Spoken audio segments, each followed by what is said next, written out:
Aujourd'hui, je vais vous emmener dans un voyage fascinant à travers le temps et l'histoire. Une histoire remplie de mystères, de conspirations et de tragédies spirituelles qui ont marqué l'humanité. Nous allons plonger dans la vie de Caïphe, ce grand prêtre redoutable, connu comme l'homme qui a orchestré la condamnation à mort de Jésus-Christ.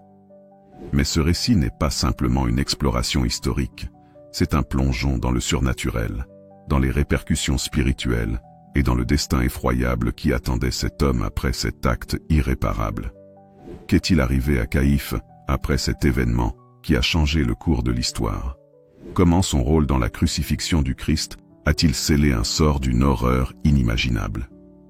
Dans ce récit captivant, nous dévoilerons des détails peu connus, des récits fascinants et des faits mystérieux, jusqu'à son horrible fin. Préparez-vous à être bouleversés par cette histoire aussi terrifiante qu'édifiante. Et avant de commencer, si vous aimez les récits comme celui-ci, où histoire, mystère et spiritualité se croisent, n'oubliez pas de liker cette vidéo et de vous abonner à notre chaîne pour ne rien manquer de nos prochaines histoires fascinantes. Votre soutien est essentiel pour continuer à vous offrir des récits uniques et émouvants. Pour comprendre la chute terrible de Caïphe, nous devons d'abord plonger dans sa vie, son rôle au sein de la société juive du 1er siècle, et le climat spirituel et politique tumultueux de son époque. Qui était cet homme qui a gravé son nom dans l'histoire, comme le grand prêtre ayant orchestré la mort de Jésus-Christ? Était-il simplement un homme ambitieux, ou un pion du destin dans un plan divin bien plus grand? Joseph Caïphe, souvent appelé simplement Caïphe, était un personnage puissant et influent. Il a occupé le poste de grand prêtre de Jérusalem pendant 18 années cruciales, de l'an 18 à 36 après Jésus-Christ. Dans le judaïsme de l'époque, le rôle de grand prêtre était l'un des plus prestigieux. Non seulement il supervisait les rituels du temple, mais il était également une figure politique de premier plan, souvent en étroite collaboration avec les autorités romaines qui dominaient la Judée.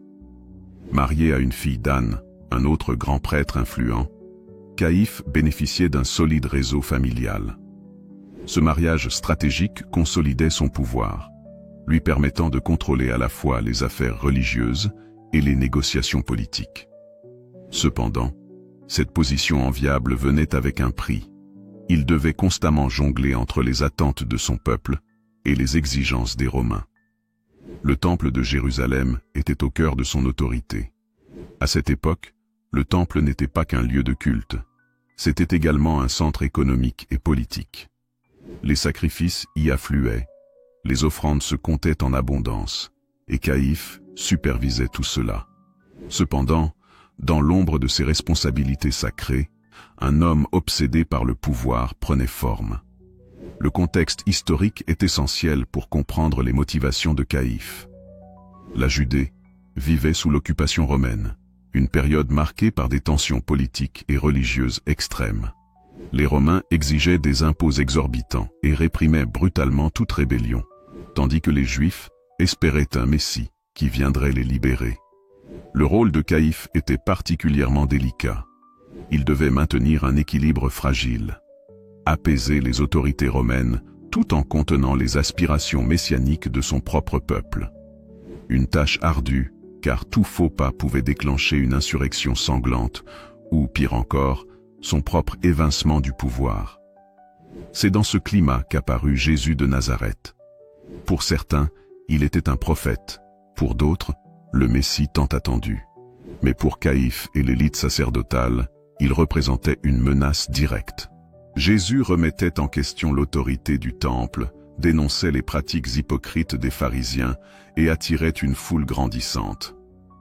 Plus inquiétant encore, il parlait de détruire le temple et d'en reconstruire un nouveau en 3 jours. Au début, Caïphe surveillait Jésus de loin, considérant ses prédications comme celles d'un prédicateur rural sans grand pouvoir. Mais lorsque Jésus entra triomphalement à Jérusalem, acclamé comme un roi, la situation changea. Le temple, cœur du pouvoir de Caïphe, devint le théâtre d'un acte qui scella le destin du Nazaréen. Jésus renversa les tables des changeurs d'argent, dénonçant le commerce qui s'y déroulait. Pour Caïphe, ce n'était pas seulement une insulte, c'était une déclaration de guerre. Jésus défiait son autorité, exposait sa corruption et remettait en question le système entier sur lequel reposait son pouvoir. Ce jour-là, dans les couloirs sombres du temple, Caïphe prit une décision. Cet homme devait mourir. Caïphe convoqua alors le Sanhédrin, une assemblée composée des principaux chefs religieux juifs. Officiellement, cette assemblée avait pour rôle de maintenir l'ordre et de juger les affaires religieuses. Mais sous l'influence de Caïphe, elle devint un outil politique. La discussion portait sur la manière de traiter Jésus. Certains membres du Sanhédrin étaient prudents, craignant que tuer un homme si populaire ne déclenche une rébellion. Mais Caïphe était implacable. Il déclara « Vous ne comprenez rien. Ne voyez-vous pas qu'il est préférable qu'un seul homme meure pour le peuple, plutôt que la nation entière périsse ?» Cette phrase, lourde de sens, montrait à quel point il considérait Jésus comme une menace existentielle. Caïphe justifiait déjà son acte, non pas comme un meurtre, mais comme un sacrifice nécessaire pour la survie de la nation. Le plan de Caïphe nécessitait une faille dans l'entourage de Jésus. C'est là que Judas Iscario entra en jeu. Pour 30 pièces d'argent, Judas accepta de livrer son maître. Mais pourquoi Judas trahit-il Jésus? Était-ce simplement pour l'argent, ou y avait-il une influence spirituelle plus sombre en jeu? Certains récits de spirituels suggèrent que Judas, tout comme Caïphe, fut la proie d'une force surnaturelle. Le diable lui-même, disent certains, aurait semé la discorde dans son cœur. Si cela est vrai, alors le complot contre Jésus n'était pas seulement humain, mais aussi orchestré par des forces invisibles, bien plus sombres. Lorsque Jésus fut arrêté, Caïphe organisa un procès nocturne, une procédure inhabituelle et illégale selon la loi juive. Mais l'urgence de la situation l'exigeait. Jésus devait être condamné avant que la foule ne puisse intervenir en sa faveur. Le procès fut une mascarade. Les témoins se contredisaient, les accusations étaient faibles. Mais Caïphe, dans un moment dramatique, posa une question fatidique. « Es-tu le Christ, le Fils du Dieu béni ?» Lorsque Jésus répondit affirmativement, ajoutant qu'il siégerait à la droite de Dieu, Caïphe déchira ses vêtements, un geste théâtral de dégoût. Cette déclaration fut utilisée pour l'accuser de blasphème, une offense punissable de mort selon la loi juive. Malgré cette condamnation religieuse, seul le gouverneur romain pouvait autoriser une exécution. Caïphe remit donc Jésus à Ponce Pilate, le gouverneur de Judée. Ici encore, Caïphe joua un rôle central, manipulant les autorités romaines pour obtenir ce qu'il voulait. Mais en condamnant Jésus à la croix, Caïphe scellait également son propre sort. Ce qu'il ignorait, c'était que cette décision marquerait le début de sa propre descente dans les ténèbres. Après la crucifixion de Jésus-Christ, les événements qui suivirent furent aussi mystérieux qu'inquiétants. Caïphe, qui pensait avoir éliminé une menace politique et spirituelle, se retrouva pris dans une spirale de tourments, de phénomènes étranges et d'une culpabilité écrasante. Cette partie plonge dans les répercussions immédiates de la crucifixion, le poids spirituel qui s'abattit sur Jérusalem et la lente mais certaine chute de celui qui avait condamné l'homme le plus juste à mourir. Le jour où Jésus fut crucifié, des événements étranges se produisirent, bouleversant non seulement ceux qui étaient présents, mais aussi toute la région de Jérusalem. D'après les récits évangéliques, au moment précis où Jésus rendit l'esprit, une obscurité inhabituelle s'abattit sur la terre, couvrant tout de ténèbres en plein jour. Les gens, stupéfaits, levèrent les yeux au ciel, mais le soleil semblait voilé par une force surnaturelle. Le temple, le domaine sacré de Caïphe, fut également le théâtre d'un événement terrifiant. Le voile qui séparait le lieu saint du lieu très saint se déchira en deux, de haut en bas. Ce voile, symbole de la séparation entre Dieu et les hommes, était une pièce massive et lourde, presque impossible à déchirer par des moyens humains. Pour Caïphe, cet événement fut un avertissement, bien qu'il tentât de l'ignorer. Mais pour les prêtres et les témoins, cet acte surnaturel résonnait comme un signe clair. Quelque chose de bien plus grand que la politique ou la religion humaine était à l'œuvre. Le peuple, autrefois docile, commença à murmurer. Était-il possible que Jésus soit réellement ce qu'il prétendait être? 3 jours après la mise au tombeau de Jésus, une nouvelle choquante se répandit dans Jérusalem. Le tombeau était vide. Certains disaient que le corps avait été volé par les disciples, mais d'autres parlaient de quelque chose d'encore plus incroyable. Jésus serait ressuscité. Pour Caïphe, cette nouvelle était une menace directe. Si Jésus était effectivement ressuscité, cela signifiait non seulement que ses accusations de blasphème étaient la fausse, mais aussi que sa propre condamnation spirituelle était imminente. Pourtant, il refusa de céder à ses pensées et chercha à étouffer les rumeurs. Avec Pilate, il ordonna aux gardes qui surveillaient le tombeau de répandre une version officielle. Les disciples avaient volé le corps pendant leur sommeil. Cependant, même cette tentative ne fit qu'intensifier les spéculations. Ceux qui avaient vu Jésus après sa résurrection, comme les apôtres et les disciples, partageaient leurs témoignages avec ferveur. Les récits de miracles, d'apparitions et de paroles prophétiques de Jésus se multiplièrent. Les autorités religieuses, dont Caïphe, se retrouvèrent de plus en plus isolées, en proie à un malaise spirituel croissant. Bien que Caïphe continuait à exercer ses fonctions de grand prêtre, son rôle commença à être entaché par des troubles intérieurs. La culpabilité le rongeait, bien qu'il refusât de l'admettre ouvertement. Des nuits sans sommeil, des visions troublantes et une peur constante de représailles divines commencèrent à hanter sa vie quotidienne. Selon des récits non canoniques, Caïphe aurait été visité par des rêves terrifiants. Dans ses visions, il voyait Jésus, mais pas comme un homme crucifié. Il le voyait glorifié, entouré d'une lumière éclatante, lui rappelant à chaque fois l'énormité de son crime. Ses rêves le laissaient tremblant, incapable de trouver la paix. Un autre événement étrange fut rapporté par des prêtres du temple. Des sacrifices offerts à Dieu semblaient être inexplicablement rejetés. La fumée des holocaustes, qui devait monter droite vers le ciel, se dissipait ou tournait dans des directions inhabituelles. Pour certains, cela signifiait que Dieu se détournait du temple, un signe que l'ère sacerdotale dirigée par Caïphe touchait à sa fin. Alors que les premiers disciples de Jésus prêchèrent dans les rues, leur message gagnait rapidement en popularité. Les foules, autrefois dociles, commencèrent à remettre en question l'autorité des prêtres et de Caïphe lui-même. Les guérisons et les miracles accomplis par les apôtres, comme Pierre et Jean, renforcèrent leur crédibilité et poussaient de nombreux Juifs à embrasser cette nouvelle foi. Caïphe, inquiet de perdre son contrôle, intensifia la répression contre les disciples de Jésus. Il ordonna des arrestations, des flagellations, et tenta de faire taire les témoins de la résurrection. Mais plus il réprimait, plus la foi grandissait. Ce conflit atteignit son paroxysme lorsqu'Étienne, un disciple rempli de foi, fut lapidé sous la supervision des autorités religieuses. Pourtant, même à cet instant, les paroles d'Étienne, qui priait pour ses bourreaux, retentirent comme un écho des paroles de Jésus sur la croix. « Père, pardonne-leur, car ils ne savent pas ce qu'ils font. » Ces mots résonnèrent comme une condamnation silencieuse contre Caïphe et son rôle dans cette persécution. La pression politique et spirituelle autour de Caïphe finit par avoir raison de lui. Peu après la crucifixion de Jésus, Caïphe perdit sa position de grand prêtre, remplacé par un autre dirigeant plus favorable aux Romains.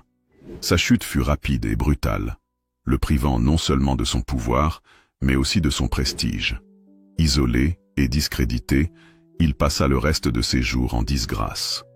Selon certaines traditions, il aurait erré dans Jérusalem comme une âme tourmentée, hantée par ses décisions et incapable de trouver le pardon. Les récits les plus troublants racontent qu'il aurait été frappé par une série de malheurs personnels, une maladie mystérieuse, des pertes financières et l'éloignement de sa propre famille. Certains disaient qu'il parlait tout seul, répétant sans cesse des phrases incohérentes, comme s'il s'adressait à un tribunal invisible. Les textes bibliques et apocryphes suggèrent que le destin de Caïphe ne se limitait pas à une disgrâce terrestre. La condamnation spirituelle qui pesait sur lui semblait bien plus grande. Certains récits affirment qu'il aurait rencontré une fin particulièrement horrible, un mélange de souffrance physique et d'agonie spirituelle. Caïphe aurait finalement compris que, dans sa quête de pouvoir et de contrôle, il avait non seulement condamné un homme innocent, mais aussi rejeté la vérité incarnée. Ce moment de révélation aurait été pour lui le coup de grâce, un poids si lourd qu'il ne pouvait plus le supporter. La descente dans les ténèbres de Caïphe ne s'arrêta pas à sa disgrâce terrestre. Dans les lignes qui suivent, nous explorerons la fin ultime de celui qui avait orchestré la condamnation de Jésus-Christ. Que ce soit à travers des récits historiques, des traditions apocryphes ou des spéculations spirituelles, la fin de Caïphe est décrite comme un exemple frappant de jugement divin. Nous découvrirons comment cet homme puissant, autrefois au sommet de la hiérarchie religieuse, finit ses jours dans l'oubli et l'agonie, et comment son héritage spirituel continue de résonner à travers l'histoire. Après sa destitution en tant que grand prêtre, Caïphe fut banni de la vie publique. Selon certaines traditions, il se retira dans une petite demeure à l'extérieur de Jérusalem, vivant dans une solitude qui contrastait fortement avec la vie de prestige qu'il avait autrefois connue. L'homme qui avait dominé le temple, manipulé les Romains et influencé les décisions politiques, était désormais rejeté par ses pairs et méprisé par le peuple. Certains le considéraient comme maudit, un homme marqué par la colère de Dieu. Il vivait dans l'ombre du temple qu'il avait jadis contrôlé, tout en étant incapable d'y entrer, car son nom y était synonyme de trahison. Les récits apocryphes et les traditions orales parlent des dernières années de Caïphe comme d'un temps marqué par la souffrance physique et spirituelle. Plusieurs témoignages rapportent qu'il aurait été atteint d'une maladie étrange et incurable qui le rongeait lentement.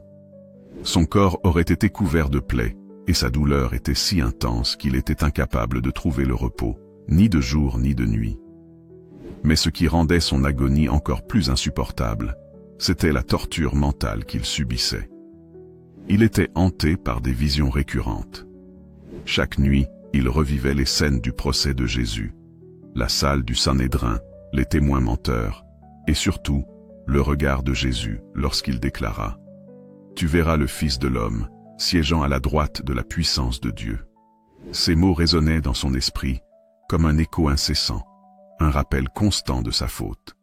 La manière exacte dont Caïphe trouva la mort reste entourée de mystères, mais plusieurs récits s'accordent à dire qu'il ne mourut pas en paix. Certains évoquent une mort violente, marquée par des circonstances étranges. D'autres parlent d'une fin lente, où il aurait succombé à une folie totale. Une légende raconte qu'il aurait été retrouvé mort dans un état pitoyable, seul, abandonné de tous, son visage figé dans une expression de terreur indicible. Ce détail alimente l'idée qu'il aurait eu une vision finale, un aperçu du jugement divin qui l'attendait. D'autres récits prétendent qu'il aurait été frappé par un éclair ou englouti par un tremblement de terre, des signes perçus comme une punition divine directe. La Bible ne raconte pas explicitement ce qu'il advint de l'âme de Caïphe après sa mort, mais plusieurs textes apocryphes et interprétations spirituelles offrent des perspectives fascinantes. Certains pensent que Caïphe, à l'instar de Judas, aurait été condamné à un tourment éternel pour sa trahison envers le Messie. Dans l'iconographie chrétienne médiévale, Caïphe est souvent représenté dans des scènes de l'enfer, symbolisant les conséquences de la corruption spirituelle et de l'aveuglement volontaire. Ces représentations cherchent à avertir les fidèles. Aucun pouvoir terrestre ne peut protéger contre le jugement de Dieu. Cependant, d'autres interprétations plus nuancées soulignent la possibilité de la miséricorde divine. Si Judas, selon certains récits, aurait regretté sa trahison avant de mourir, peut-être que Caïphe aussi aurait eu un moment de lucidité, une dernière chance de repentance. L'histoire de Caïphe est avant tout une leçon sur les dangers de l'ambition, de l'orgueil et de l'aveuglement spirituel. Il était un homme de pouvoir, prêt à tout pour conserver son autorité, même à condamner un homme innocent qu'il savait porteur d'une vérité qu'il ne pouvait accepter. Pour les croyants, Caïphe incarne le choix que chaque être humain doit faire, embrasser la vérité, même si elle est inconfortable, ou la rejeter par peur de perdre ce que l'on possède. Son nom reste gravé dans l'histoire, non pas comme un héros ou un sage, mais comme un avertissement. Il représente l'opposition humaine à la grâce divine, mais aussi l'opportunité de reconnaître nos erreurs avant qu'il ne soit trop tard. Alors que nous concluons ce récit, il est important de réfléchir aux leçons que nous pouvons tirer de la vie et de la mort de Caïphe. Ce n'est pas seulement une histoire de jugement ou de condamnation, c'est aussi une histoire d'opportunités manquées, de choix cruciaux et des conséquences qui en découlent. Le voile déchiré du temple symbolisait la fin de l'ancienne alliance et le début d'une nouvelle relation entre Dieu et l'humanité. Mais pour Caïphe, ce voile déchiré était aussi une séparation définitive entre lui et la vérité qu'il avait rejetée. La mort horrible de Caïphe est plus qu'un simple fait historique. Elle est une parabole, un miroir dans lequel chaque lecteur ou spectateur peut se regarder.